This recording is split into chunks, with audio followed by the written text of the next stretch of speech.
Wassalatu wassalamu ala Rasulillah wa ala alihi wa sahbihi wa mawalah. Amma ba'du.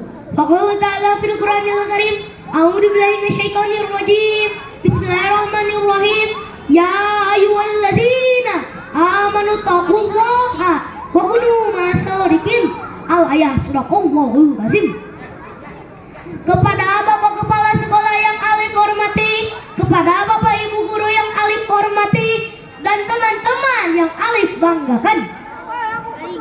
Diawali dengan untaian kata, tiada kata yang paling indah dan merdu selain kata syukur yang dipanjatkan kepada Allah Subhanahu wa Ta'ala yang Maha Ghafur dengan segala rahmatnya dan iradahnya, sehingga kita bisa bertatap muka dalam keadaan sehat walafiat.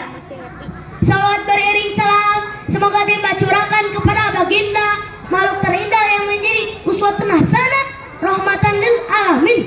Beliau adalah habibana wa nabiyana Rasulullah Muhammad. Tidak lupa kepada keluarganya, sahabat, tabi'in dan tabiatnya, dan semoga sampai kepada kita sebagai umatnya. Amin ya rabbal hadirin. Hadirat. Alhamdulillah. Setiap manusia mengharapkan kebahagiaan yang pada akhirnya bisa mengantarkannya ke surganya Allah Subhanahu wa Ta'ala. Tapi terkadang ada beberapa hal yang mungkin di kalangan umat muslimin itu adalah perkara yang kecil, perkara yang mudah, sepele, tapi di mata Islam itu berpengaruh sangat besar. Apa itu? Itu adalah kejujuran. Jujur mengandung arti yang sangat luas, karena kejujuran sumbernya dari hati. Kejujuran tentunya kesesuaian antara hati, perkataan, dan perbuatan.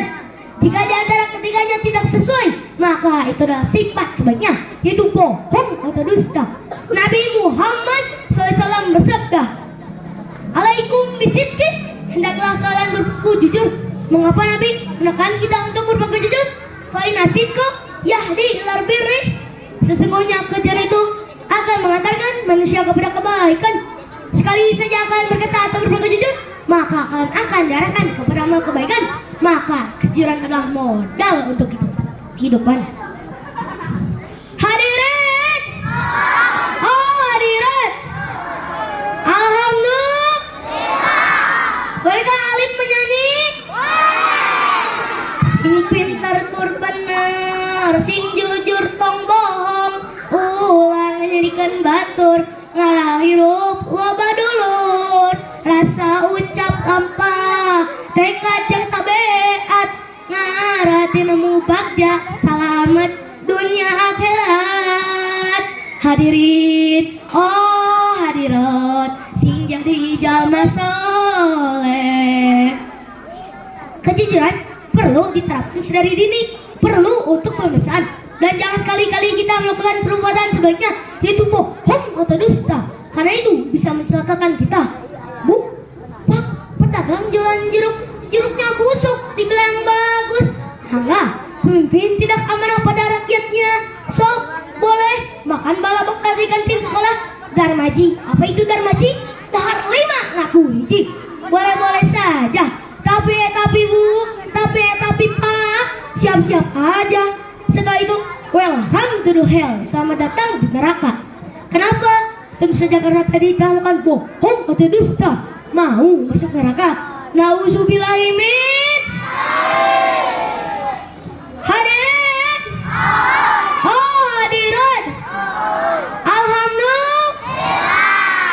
Banyak sekali kisah kejujuran yang bisa kita jadikan contoh untuk kita petik dan diterapkan di dalam kehidupan sehari-hari. Dari mulai kisahnya para nabiullah, waliullah, hingga para tokoh-tokoh dunia. Jujur menyebabkan kita jadi orang yang dipercaya, seperti yang dalam Rasulullah waktu di Makkah. Beliau mendapat gelar amin oleh bangsa Quraisy karena beliau memegang amanah yang diberikan kepadanya. Adapun kisah Nabi Syuaib alaihissalam yang berkata jujur di dalam berdagang. Lalu kisahnya Syekh Abdul Qadir di suatu menuntut ilmu yang berkata jujur kepada para perampok dan mengantarkan para perampok tersebut kepada taubatan nasuha dan mengucapkan 2 kalimat syahadat. Ada juga kisahnya Muhammad Hatta yang berkata jujur dengan menolak istrinya karena beliau diberikan amanah oleh negara. Tidak lupa dengan kisahnya George Washington yang berkata jujur dan mengakui kesalahannya di saat ia merusak bonsai beragam milik ayahnya. Kisahnya Mahatma Gandhi, Nelson Mandela, dan masih banyak sekali kisah kejujuran yang bisa kita teladani. Karena itu hanya segelintir saja. Allah juga berfirman di dalam Al-Quran surah At-Taubah ayat 119. A'udzubillahi minasyaitonir rajim. Bismillahirrahmanirrahim. Ya ayyuhallazina amanu taqullaha wa kunu ma'as-shadiqin. Shadaqallahul azim, yang artinya wahai orang-orang yang beriman, bertakwalah kepada Allah dan bersama orang-orang yang benar. Orang-orang yang benar dimaksud adalah orang-orang yang jujur, karena kejujuran saling berkaitan. Kejujuran bisa dimaknai ibadah kalau dilandasi dengan ketakwaan. Kejujuran juga adalah salah satu jembatan kita untuk menuju ke pintu surga. Sudah sepatutnya sifat jujur menjadi identitas bagi setiap umat, mulai detik-detik. Jangan ada dosa di antara kita. Hadirin, hadirat, Ahmad. Dan pada kesempatan kali ini juga, marilah kita tingkatkan iman dan takwa kita kepada Allah Subhanahu wa Ta'ala, terutama ibadah sholat lima waktu. Terlebih lagi ditambah sholat dan sunnah-sunnah, sunnah rawatib, sunnah tahajud, sunnah dua, dan yang lainnya. Allah berfirman di dalam Al-Quran surah An-Nisa ayat 103. A'udzubillahi minasyaitonir rajim.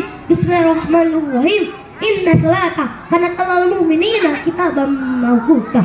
Shadaqallahul azim. Yang artinya sesungguhnya sholat itu adalah fardu yang ditentukan waktunya atas orang-orang yang beriman. Hadirin, hadirat, alhamdulillah. Bolehkah Alif menyanyi sekali lagi? Barang datang waktu subuh, para kalaka loba nutundo, kakantun sholat coba, nah kitu jalma tepugo. Barang datang waktu duhur, bapak-bapak kalaka tidur, kakantun sholat duhur, nah kitu incuna buyur. Barang datang waktu asar, ibu-ibu kalaka pasar, kakantun sholat asar, nah kitu jalma kasasar. Barang datang waktu maghrib, para pemuda-pemudi kalah kagadak gidik, kakantun sholat maghrib, nah kitu incuna jurik. Barang datang waktu isya, barang dak sakola kalah ngagaya, kakantun sholat isya, nah kitu incuna kuya. Hadirin, hadirin, alhamdulillah. Nabi Muhammad SAW bersabda, as-salatu imaduddin, faman aqama faqad aqamaddin, wa man taraka faqad hadamaddin. Yang artinya barang siapa yang berikan sholat berarti dia telah mendirikan agama, dan barang siapa yang tidak mendirikan sholat berarti dia telah merobohkan tulaknya agama. Mungkin sampai di sini yang bisa Alif sampaikan. Mohon maaf bila ada kekurangan. Semoga Allah Subhanahu wa Ta'ala memberi kita pahala kemuliaan orang yang bertakwa, dan semoga Allah Subhanahu wa Ta'ala memberi kita kekuatan untuk bisa hidup jujur. Buat tomat, buah putih, tamat, kopi-kopi,